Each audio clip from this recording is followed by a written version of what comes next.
আজ আমরা শুরু করছি কোষে দেখি পাঁচ নম্বরের 1 নম্বর চ্যাপ্টারটা। এই কোষে দেখি একে আছে আমাদের অনুপাত সমানুপাত। অনুপাত আর সমানুপাতের বিষয়টা আমি তোমাকে বলে দিচ্ছি। অনুপাত হচ্ছে কোনো কিছুর সঙ্গে কোনো কিছুর ভাগ করাকে, মানে হচ্ছে এইখানে তোমার থাকবে অনুপাত কখন করা যাবে, দুটো সমান এককের রাশিকেই হতে হবে, আদারওয়াইজ তোমরা কখনোই তাকে অনুপাত বা সমানুপাত করতে পারবে না। যদি একই রকমের কিলোগ্রাম তো কিলোগ্রামে থাকতে হবে দুটোকেই, বা মিটার মিটার থাকতে হবে, কোনো কেজি কেজিতেই থাকতে হবে। এই রকম দুটো যদি সংখ্যা থাকে তবেই তাদেরকে অনুপাত করা যায়। যদি তুমি কিলোগ্রামের সঙ্গে গ্রামের অনুপাত করতে যাও সেটা কখনো সম্ভব হবে না। সেটাকে কিলোগ্রামটাকে গ্রামে নিয়ে যেতে হবে বা গ্রামটাকে কিলোগ্রামে এনেই তবে তোমাকে অনুপাত বা সমানুপাত করতে হবে। যে কোনো একটা এককে তোমাকে নিয়ে যেতে হবে, দুটো এককে করা যাবে না। যেরকম গরু আর মহিষের অনুপাত তোমরা করতে পারবে না, কারণ দুটো আলাদা আলাদা জীব, তাই জন্য দুটো জীবের মধ্যে অনুপাত সমানুপাত করা যাবে না।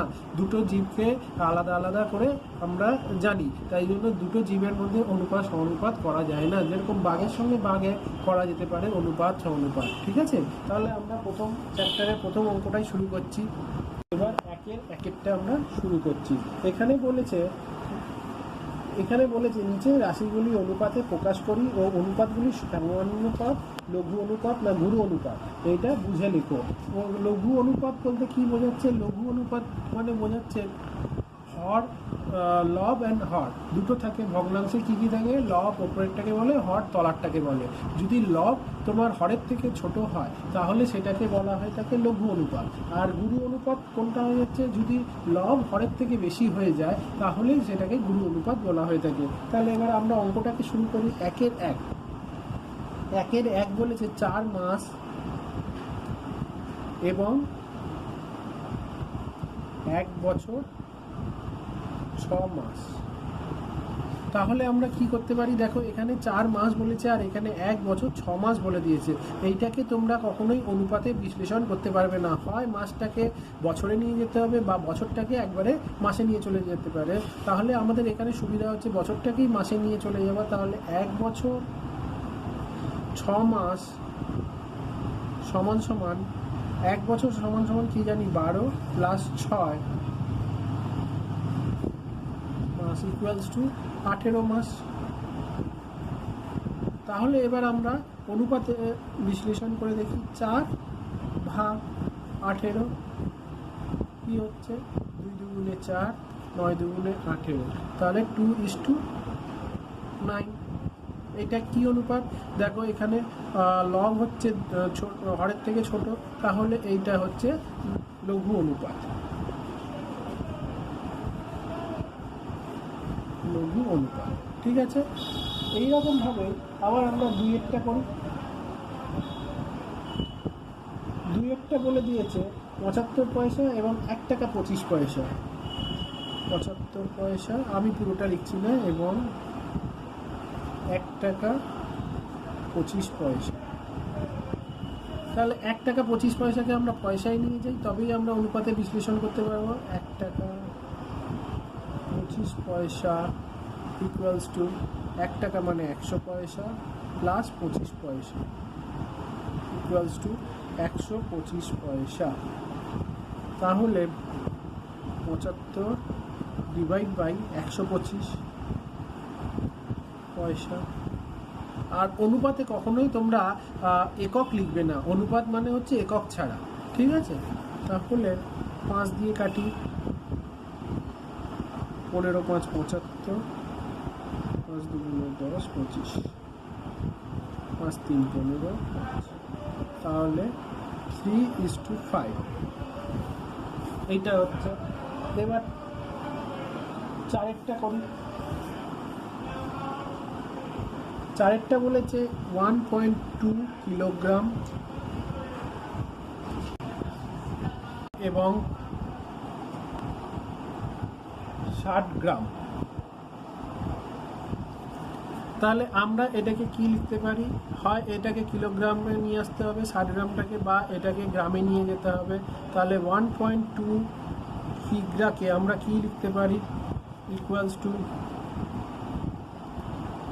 1200 গ্রাম। আমি যদি একবার ভেঙেই লিখি, 1 মানে হচ্ছে 1 কিলোগ্রাম, 1 কিলোগ্রাম সমান সমান 1000 গ্রাম, প্লাস এটা 0.2 আছে 200 গ্রাম, তাহলে হয়ে গেল 1200 গ্রাম। তাহলে এবার আমরা সুতরাং 1200 গ্রাম বাই 60 গ্রাম, এই গ্রামগুলো কেটেই গেল, 6 দুগুণে 12,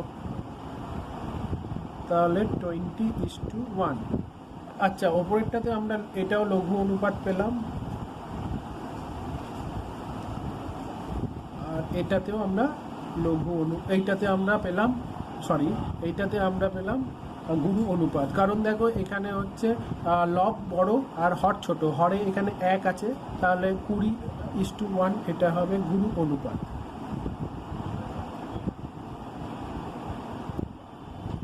হয়ে গেল। সেরকমভাবে আবার 2 নম্বর অঙ্কতে দেখো, 2-এর একটা আমি আর করছি না, 2-এর একটা তোমাকে সেরকমই বলে দিয়েছে, পি কিলোগ্রাম ও কিউ গ্রামের অনুপাতটি লেখো। তাহলে পি কিলোটাকে তুমি গ্রামে নিয়ে যাবে, আর তারপরে কিউটাকে দিয়ে তোমরা অনুপাতে লিখে দেবে। ঠিক আছে, তাহলে আমরা করে দিচ্ছি 2-এর 3 নম্বরটা।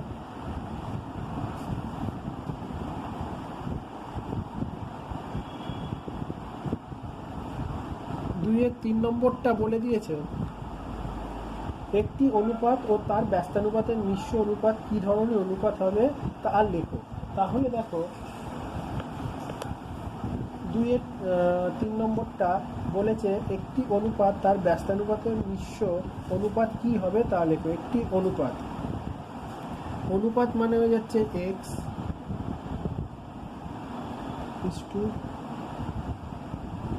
y,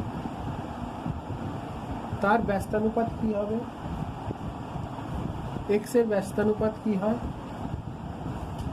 ধরি, আবার x এর ব্যস্তানুপাত হয়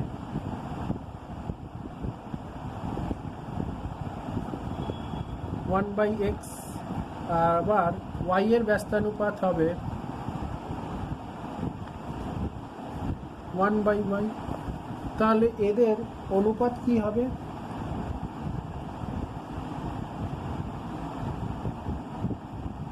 একটি অনুপাত ও তার ব্যস্তানুপাতের মিশ্র অনুপাত কি ধরনের অনুপাত হবে তা লিখুন। x 1/x = 1/y, তাহলে কি হচ্ছে সমান সমান আমরা লিখতে 1/x ডিভাইড বাই 1/y, তাহলে 1/x ইন্টু হয়ে গেল y। তাহলে হচ্ছে দেখো এই অনুপাতটা আগে ছিল আর এখন হয়ে গেল তাদের ব্যস্ত অনুপাত কি হয়ে গেল, তাদের উল্টো হয়ে গেল।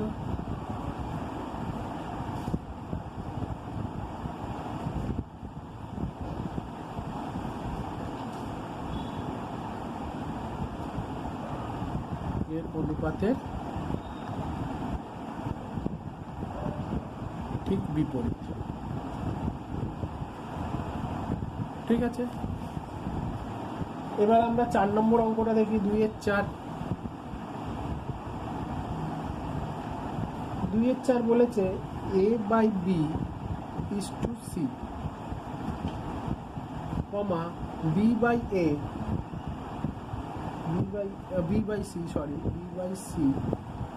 = a। আবার বলে দিয়েছে c/a = b। এর মিশ্র অনুপাতটি নির্ণয় করো। এর মিশ্র অনুপাত মানে বলে দিয়েছে দেখো,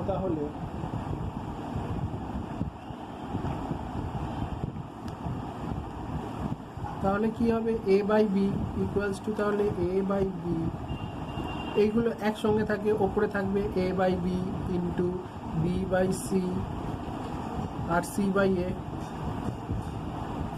আর এইগুলো তলায় থাকে, তাহলে 1/c বা c লিখতে পারো into c into b into c into a, এখানে c into a into b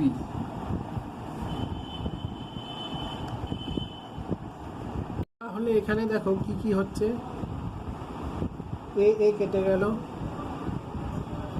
B B কাটলো, সি সি কাটলো, তাহলে এখানে কি হলো 1:c ইন্টু এ ইন্টু বি, অর্থাৎ কি লিখতে পারি 1:c এ বি বা A B C, A B C, এটাই হচ্ছে অনুপাত, এটাই অ্যান্সার মিশ্র অনুপাতের। ঠিক আছে, এবার আমরা করছি 2-এর 5-এরটা। 2-এর 5, 2-এর 5 বলেছে x²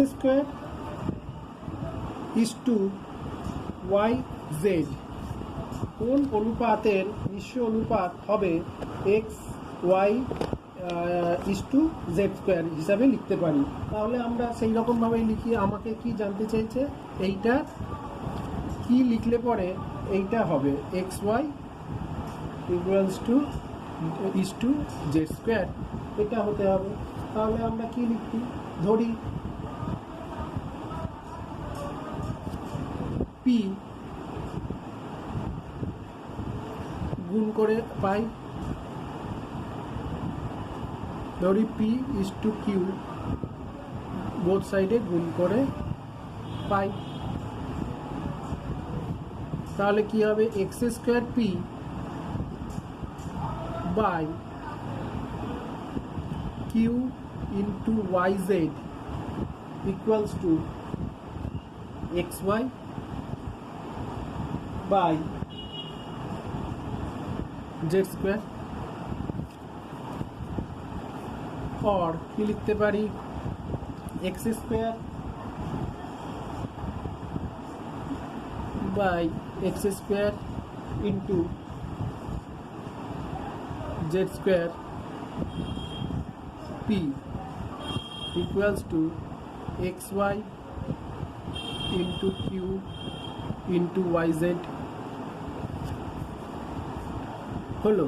তাহলে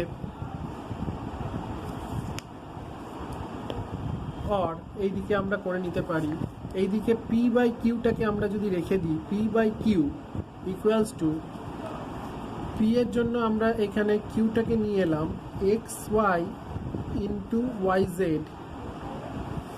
আর এখানে থাকলো x² ইন্টু z²। তাহলে কি হচ্ছে, x একটা কাটলো, y z একটা কাটলো, তাহলে দেখো কি আসছে, और p/q equals to y² by xz।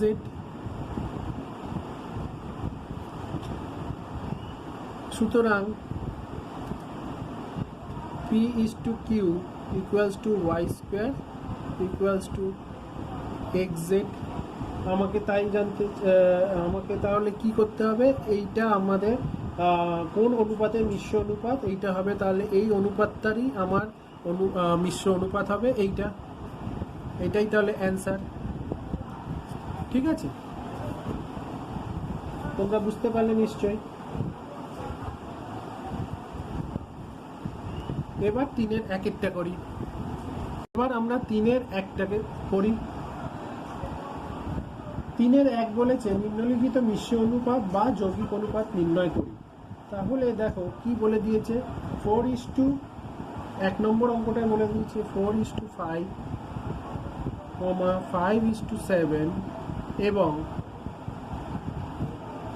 9:11।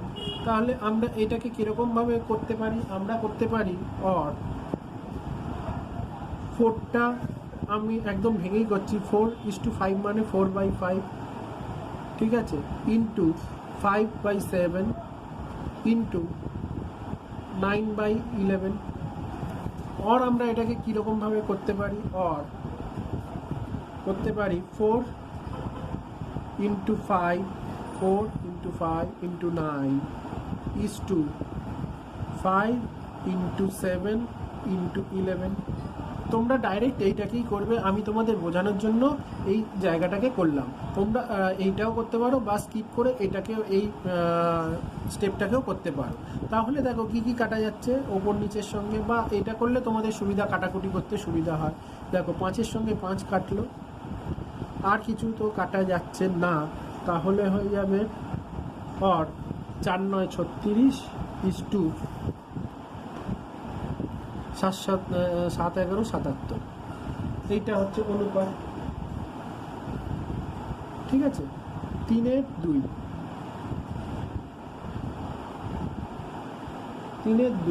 3-2টা দেখো এখানে বলে দিয়েছে X plus Y is to X minus Y, comma X square plus Y square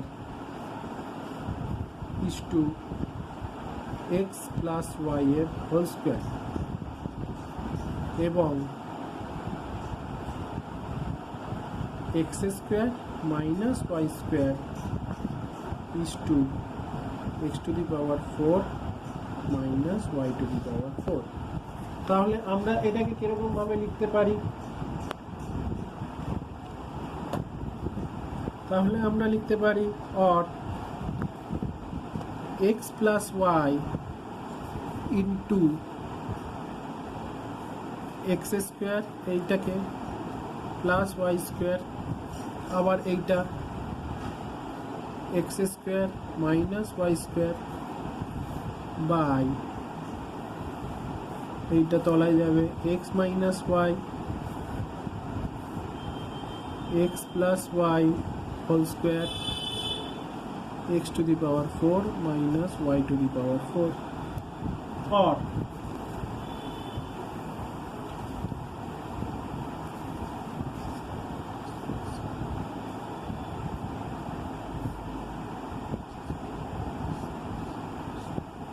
তাহলে এক্স প্লাস ওয়াই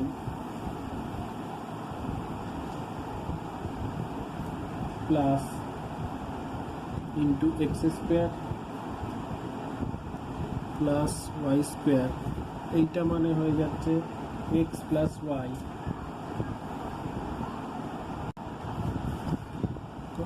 তাহলে আমরা এইটাকে কি জানি? আমরা এই ফর্মুলাটাকে জানি X square minus Y square equals to কি হয়? X plus Y X minus Y. তাহলে এখানে দেখো X square plus Y square X square minus Y square, তাহলে এইটা ডাইরেক্ট কি করে দেওয়া যাবে, কারণ আমার এখানে দেখো এই যে আছে, তাহলে আমি ওপরেরটাকেও এই ফর্মুলায় নিয়ে চলে আসতে পারি এক্স। আচ্ছা, এই লাইনটাকে আমি কেটেই দিলাম এখানে। তাহলে আমরা কি হবে X to the power 4 minus Y to the power 4, ঠিক আছে, এই দুটোকে নিয়ে করলাম বাই এক্স মাইনাস ওয়াই, আর এখানে হবে এক্স প্লাস ওয়াই এর whole square X to the power 4 minus Y to the power 4। এখানে এইটা কাটলো, আর আবার এইখানে দেখো এইখানে হয়ে যাবে এক্স স্কোয়ার,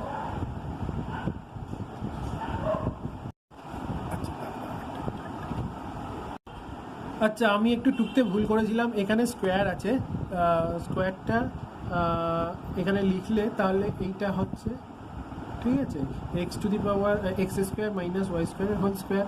আর এইটা রাফের জন্য করেছিলাম তোমাদের বোঝানোর জন্য ফর্মুলাটা। তাহলে এই রকম হলো, এইটা কেটে দিলাম, এখানটা একটু ভুল হয়ে গেছে, এইটার জন্য আমি এরকম করেছিলাম, কিন্তু এখন স্কোয়ারটার জন্য আবার অন্যরকম করতে হলো। তাহলে কি হচ্ছে X plus Y X square plus Y square, আর এটাকে দুভাগে ভেঙে দুবার গুণ করে নিলাম, এটা গুণ করলে তো তাই হয়, আর নিচেরটা যেরকম আছে অ্যাজ ইট ইজ সেরকম রেখে দিলাম।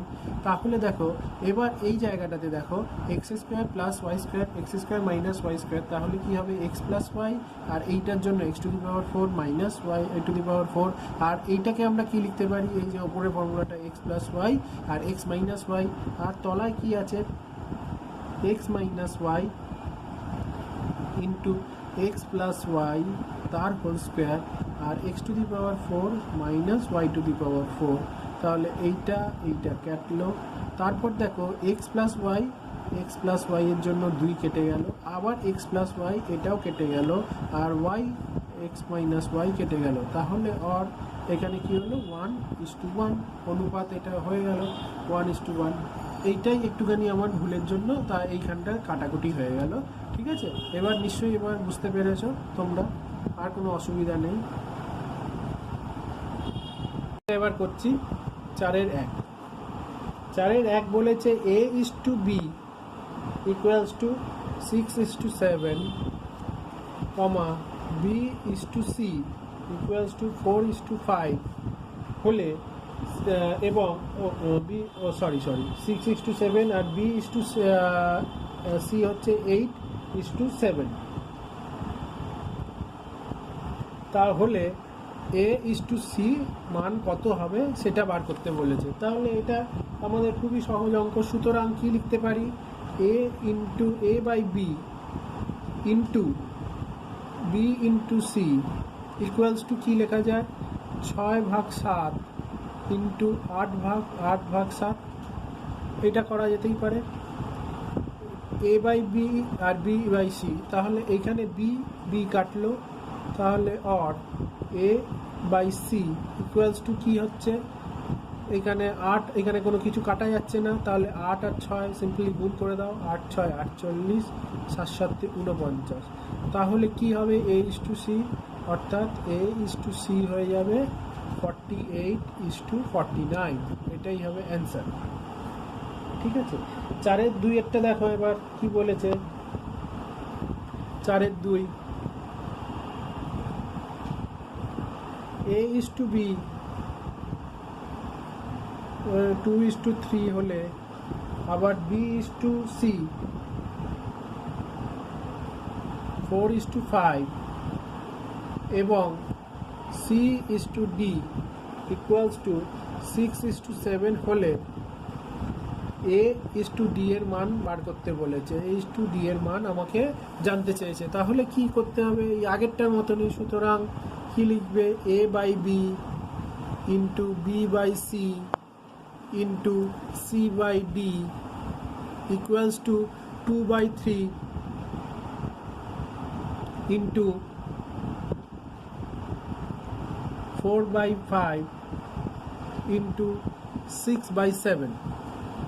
তাহলে দেখো এখানে b কাটলো, c কাটলো, তাহলে অর a/d রইল, a/d ইকুয়ালস টু, এখানে কোনো কিছু কাটছে, এখানে 2 3 না, এখানেও তাহলে কোনো কিছু কাটছে না, এখানে তাহলে হয়ে যাচ্ছে 4 দুগুণে 8, 8 6 48, 48 বাই, এখানে হয়ে যাচ্ছে 15, 15 7 105 और a/d equals to 48:105। এটাই হচ্ছে অ্যান্সার। এবার আমরা চলে যাচ্ছি পরের অঙ্ক 4-এর 3-এরটা। 4-এর 3 বলে দিয়েছে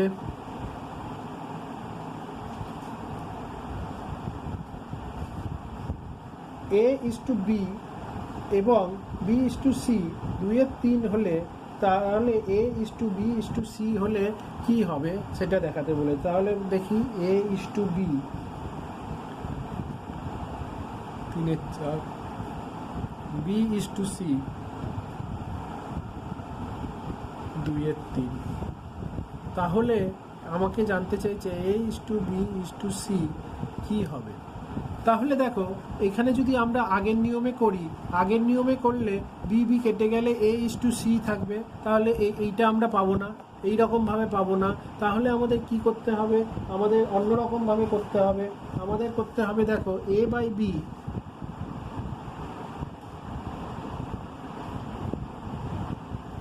আবার b/c,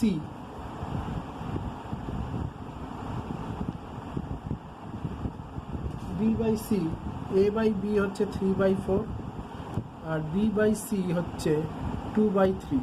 এখানে দেখো এ is to B, A into B করলে পরে বি বি কেটে গেলে এ ইস টু সি থাকছে, তাহলে করা যাবে না, আমাকে তাহলে ওপর নিচ সমান করে করেই করতে হবে।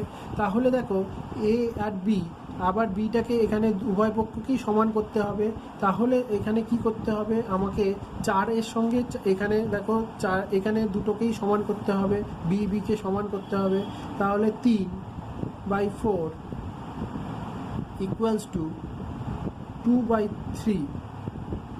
কি করে সমান করব, এখানে দেখো কত গুণ করতে হবে, 4 গুণ করো। তাহলে আমি তোমাদের আরেকটু সরলভাবে করে দিচ্ছি, এইভাবে না করে তোমরা যদি এরকমভাবে করো, দেখো এ বাই বি 3/4 আর বি বাই সি 2/3 আছে, তাহলে আমাকে বিটাকে সমান রাখতে হবে। বিটাকে সমান রাখতে গেলে এখানে কি করতে হবে, এ বাই বিকে আমি যদি এখানে 3/4 হয় আর এখানে 2, তাহলে আমাকে এখানে 2 দিয়ে গুণ করি উভয় পক্ষকে। আর গুণ করতে হলে ওপর নিচ দুটোকেই সমান করে গুণ করতে হবে, নাহলে অনুপাতে আসবে না। 2/2 গুণ করলে আসবে 3 দুগুণে 6, 4 দুগুণে 8, 6/8। তাহলে এখানে দেখো আবার বি বাই সি কত বলেছে, 2/3। এখানে কত বি বেরোলো, 8। তাহলে আমাকে কত দিয়ে গুণ করলে 8 আসবে, এখানে 4 দিয়ে গুণ করলে 8 আসবে। তাহলে সিকেও 4 দিয়ে গুণ করো, তাহলে 8/12। তাহলে দেখো বি বি মিলে গেল, বি বি একই হয়ে গেল। তাহলে A is to B is to C কত হচ্ছে, এ কত হচ্ছে এখানে 6, ইস টু বি কত হচ্ছে 8, আর ইস টু সি কত হচ্ছে, সি এটা 12। তাহলে দেখো এবার এর মধ্যে থেকেও আমরা কাটাকুটি করতে পারি। 2 দিয়ে কাটাকুটি হয়ে যাচ্ছে, 2 দিয়ে কাটলে এখানে 3, এখানে 4, এখানে 6।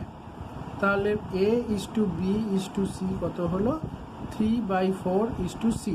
এটাই হলো অ্যান্সার। তোমরা এটা অ্যান্সার রাখলে তোমাদের নাম্বার দেবে না, এটাকে কাটাকুটি করে যতটা ছোট করতে পারবে অনুপাত সমানুপাতের অঙ্ক ততটাই ভালো। ঠিক আছে, তাহলে এবার চারেরটা করি। 4-এর 4-একটা বলেছে x is to y equals to 2:3 এবং y is to z equals to 4:7 হলে x is to y is to z equals to কত জানতে চেয়েছে। তাহলে ওই আগেরটার মতনই আমরা করি, x by y equals to 2/3।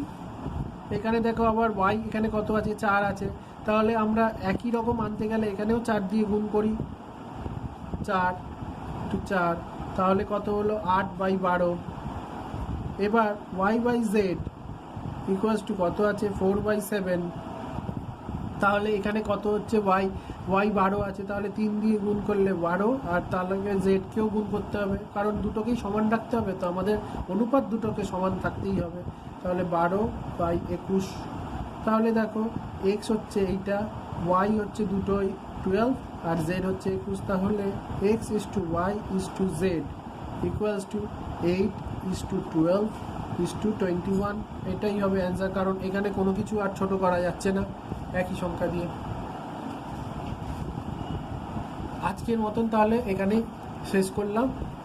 আমাদের পরের চ্যাপ্টারটার জন্য তোমরা এই ইয়েটা দেখতে থাকো, পরের পার্টটাকে দেখতে থাকো, আর অবশ্যই ভালো লাগলে শেয়ার আর লাইক দিও।